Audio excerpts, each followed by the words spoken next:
అనగనగా ఓ దొంగగారు అర్ధరాత్రి ఓ ఇంట్లో దూరి ₹1,00,000 కాజేశారు. గ్రామస్తులందరూ ఎలాగోలా ఆ దొంగగారిని పట్టుకున్నారు. దొంగిలించిన ₹1,00,000 తిరిగిచ్చేయాలని కాలర్ పట్టుకున్నారు. కానీ ఆ దొంగ ఆగ్రహంతో ఊగిపోయాడు. ఆవేశంతో రెచ్చిపోయాడు. గ్రామస్తులతో ఘర్షణకు దిగాడు. నిజాయితీపరుడులా కవరింగ్ ఇచ్చాడు.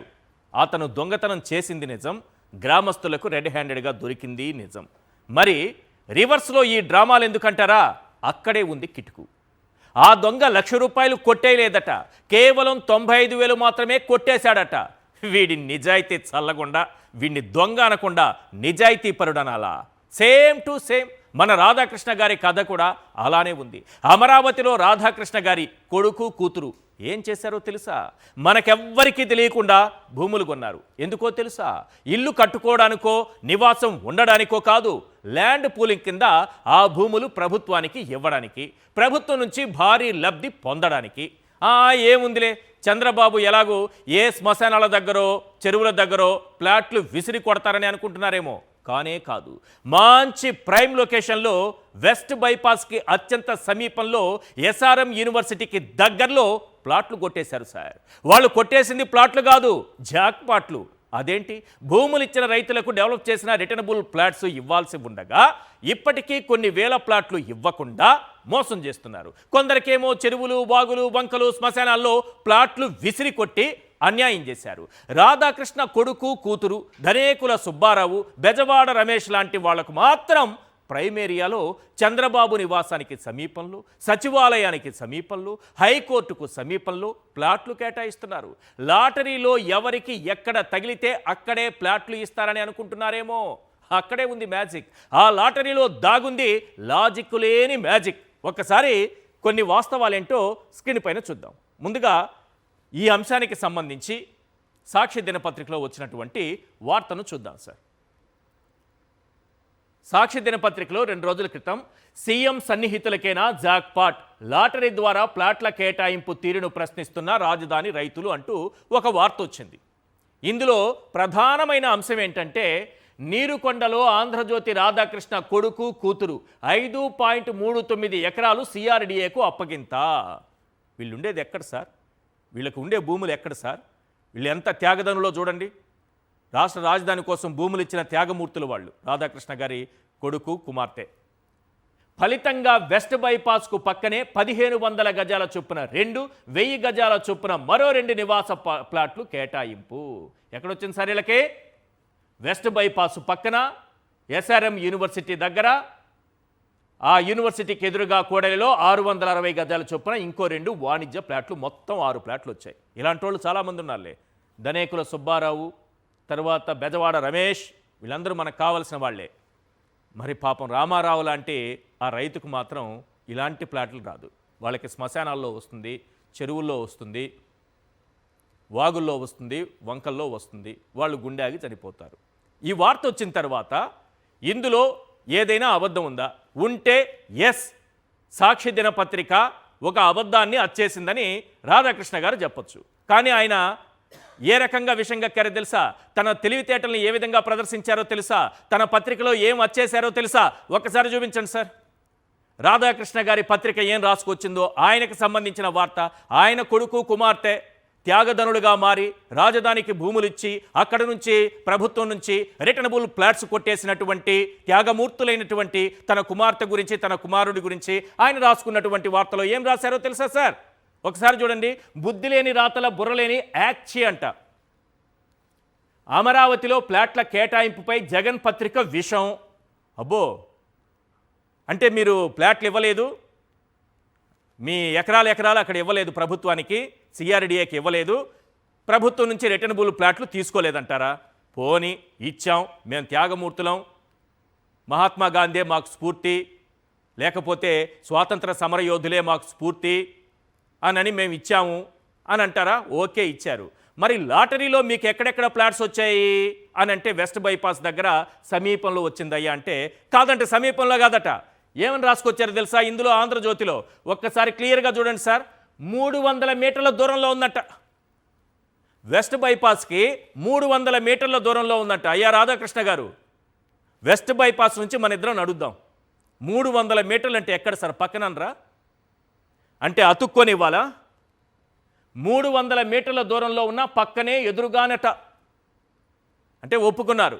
మేము భూములు ఇచ్చింది కరెక్ట్ సిఆర్డీఏకి, అక్కడి నుంచి రిటర్నబుల్ ప్లాట్స్ కొట్టేసింది కరెక్టే, లాటరీలో మాకు ఎక్కడెక్కడ వచ్చింది, వెస్ట్ బైపాస్కి దగ్గరలో వచ్చింది, ఎస్ఆర్ఎం యూనివర్సిటీకి దగ్గరలో వచ్చిందని వారే ఒప్పుకున్నారు. కాకపోతే 300 మీటర్ల దూరంలో ఉందట, కాబట్టి ఇది దగ్గర కాదట, దూరం అట్ట. చాలా సింపుల్ లాజిక్ ఒకటి చెప్తాను సార్.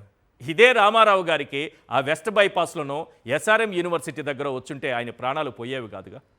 పోని మీ కుమార్తెకో కుమారుడి గారికో ఆ శ్మశానాలు, చెరువులు, వాగులు, వంకల దగ్గర వచ్చుంటే ఆలోచించండి సార్. ఆ పెయిన్ ఎలా ఉంటుందో ఒక్కసారి ఆలోచించండి.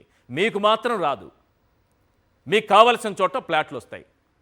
ఒకసారి ఎందుకు ఇది ఒక 3 బాక్స్ ఒకటి ఉంది, ఒకసారి చూపించండి సార్, ఒకసారి క్లియర్గా చూద్దాం. ఎస్, అంతకంటే ముందు ఎస్ ఇది చూడాల్సింది. రాధాకృష్ణ గారి కడుపు మంట అమరావతి విషయంలో ఎలా ఉంది అని చెప్పడానికి ఒక ఎగ్జాంపుల్ చెప్తున్నాను సార్. ఈయనకి ఎందుకు అక్కడే ప్లాట్లు వస్తాయని చెప్పడానికి ఇదే కారణమని నేను చెప్పను, కానీ ఈయన రాసే రాతలు ఏ రకంగా ఉంటాయనేది ఒకటి. ఇది ఒక్కసారి వినిపించండి. మనం ఎట్లా విషయం గక్కుతాము వైఎస్ఆర్సీపీ మీద, కాబట్టి నజరానా వచ్చిందా, లాటరీ కొట్టిందా, లాటరీ ఏ విధంగా తగులుతుందని నేను చెప్పలేను. ఒకసారి ఆయన రాసినటువంటి రాతలు వినిపించండి సార్, అవకాశం ఉందా? మరి వైఎస్ఆర్సీపీ నాయకుల భార్యల గురించి ఎంత నీచమైన రాతలు రాస్తే కనీసం వెస్ట్ బైపాస్కి దగ్గరలో వస్తున్నా రాదా? ఇప్పుడు చెప్పండి. అంతే. ఇంకోటి చెప్తాను. ఇంతకుముందు నేను ఉదాహరించాను కదా రామారావు అనే రైతు గురించి. రామారావు అనే రైతు ఆ రోజు తనకు చెరువు దగ్గర ప్లాట్ ఇచ్చారని, రిటర్నబుల్ ప్లాట్ ఇచ్చారని, ఎలా బ్రతకాలని, దాన్ని ఏం చేసుకోవాలని కన్నీరు మున్నీరుగా విలపించి ఆవేదనతో గుండె పగిలి అక్కడే చనిపోయారు. చనిపోతే మన రాధాకృష్ణ గారికి అయితే నొప్పి ఉండదు కదా, ఎందుకంటే వాళ్ళకి వెస్ట్ బైపాస్ వస్తుంది, తర్వాత ఎస్ఆర్ఎం యూనివర్సిటీ దగ్గర వస్తుంది, కాబట్టి వాళ్ళకి ఎలాంటి పెయిన్ ఉండదు. అదే అనుభవించేవాడికి ఆ పెయిన్ ఉంటుంది. ఒక రైతు త్యాగధనుడని మనం చెప్పుకుంటున్నటువంటి రైతు మంత్రి సాక్షిగా, ఎమ్మెల్యే సాక్షిగా అక్కడ మాట్లాడుతూ తన ఆవేదన వ్యక్తం చేస్తూ కుప్పకూలి గుండె పగిలి మరణిస్తే ఇదే రాధాకృష్ణ గారు ఏం వార్త రాశారో తెలుసా మీకు? ఒకసారి చూడండి సార్. కూల్గా మాట్లాడి కుప్పకూలిపోయాడు, కూల్గా మాట్లాడాడు, కింద పడ్డాడు, పోయాడు. ఆయన రాసిన రాతలు చూడండి. కూల్గా మాట్లాడి కుప్పకూలంట. మందడం రైతుల భేటీలో అపశృతట. మీకొస్తే మీ కుటుంబ సభ్యులకి చెరువుల దగ్గర, వాగుల దగ్గర, శ్మశానాల దగ్గర, వంకల దగ్గర ప్లాట్లు వస్తే, రిటర్నబుల్ ప్లాట్స్ వస్తే, అప్పుడు కూడా మీరు కూల్గా మాట్లాడి ఉంటే ఒప్పుకునేవాళ్ళం సార్. ఒక రైతు ప్రాణం పోతే, ఒక కుటుంబం వీధిన పడితే మీరు రాసినటువంటి రాత కూల్గా మాట్లాడి కుప్పగూలి పోయాడా? మానవత్వం ఉన్న వాళ్ళు ఎవరైనా ఇలాంటి రాతలు రాస్తారా? పత్రికను నడిపేటటువంటి విలువలున్నవారు ఎవరైనా ఇలాంటి రాతలు రాస్తారా? అయిపోయింది. ఇది చూడండి. జగన్మోహన్ రెడ్డి గారు 50,000 మంది పేదలకు అమరావతిలో ఇళ్ల పట్టాలు ఇస్తే రాధాకృష్ణ గారి కడుపు మంట. వీళ్ళకంతా అక్కడ ప్లాట్స్ వస్తాయి కదా, రిటర్నబుల్ ప్లాట్స్, అక్కడ పేదలెవరూ ఉండకూడదు అమరావతిలో. అందుకనే ఆయన రాసినటువంటి రాత పేదలపై ప్రేమ కాదు, రాజకీయ పగాని పెడుతూ సెంటు కంపు. ఈ పేదలు అక్కడ ఉంటే కంపు కొడతారు, చెమట కంపు కొడతారు. వారికి సెంటు భూమి ఇస్తే, వారు సెంటు భూమిలో నివసిస్తే మా బట్టలకు పూసుకునేటటువంటి ఖరీదైన సెంటు ముందు ఆ చెమట కంపు మేము భరించలేము, సెంటు కంపు అని వార్త పెట్టినటువంటి ధీశాలి, ధైర్యవంతుడు, మానవతావాది మన రాధాకృష్ణ గారు. ఆయన ఆ వార్త రాసిన తర్వాత చంద్రబాబు నాయుడు గారు అధికారంలోకి వచ్చాక ఆ 50,000 మందిని అక్కడి నుంచి తరిమేశారు. చూసారా ఎంత మానవతావాదం ఉందో వీళ్ళల్లో, ఎంత నిజాయితీ తత్వం ఉందో, ఎంత గొప్ప మనస్తత్వం ఉందో. సెంటు కంపు కొడతారట పేదలు అక్కడుంటే. ఎందుకంటే మనం ఖరీదైన ప్రాంతంలో, ప్రైమ్ ఏరియాలో మనకు ప్లాట్లు వస్తాయి కాబట్టి మన చుట్టుపక్కల ఎవరు ఉండకూడదు. ఎక్కడెక్కడ వీళ్ళకి ప్లాట్లు వస్తాయి ఒకసారి చూపిస్తాను చూడండి. రామారావు గారిని ఒకసారి చూపించండి. వీళ్ళ ఆ బాధ ఏంటో, ఆ పెయిన్ వాళ్ళకి ఒకసారి తెలియాలి.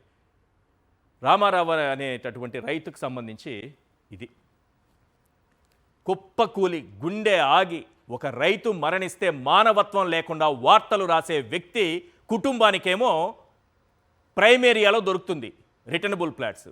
త్యాగమూర్తి అని చెప్పుకున్నటువంటి రైతుకేమో చెరువుల్లో ప్లాట్లు ఇస్తారు. కంప్యూటర్లో చూపిస్తారు, పేపర్ పైన చూపిస్తారు, వాళ్ళ ప్లాట్లు వాళ్ళకి ఇవ్వరు. గుండె పగిలి మరణించకేమవుతారు?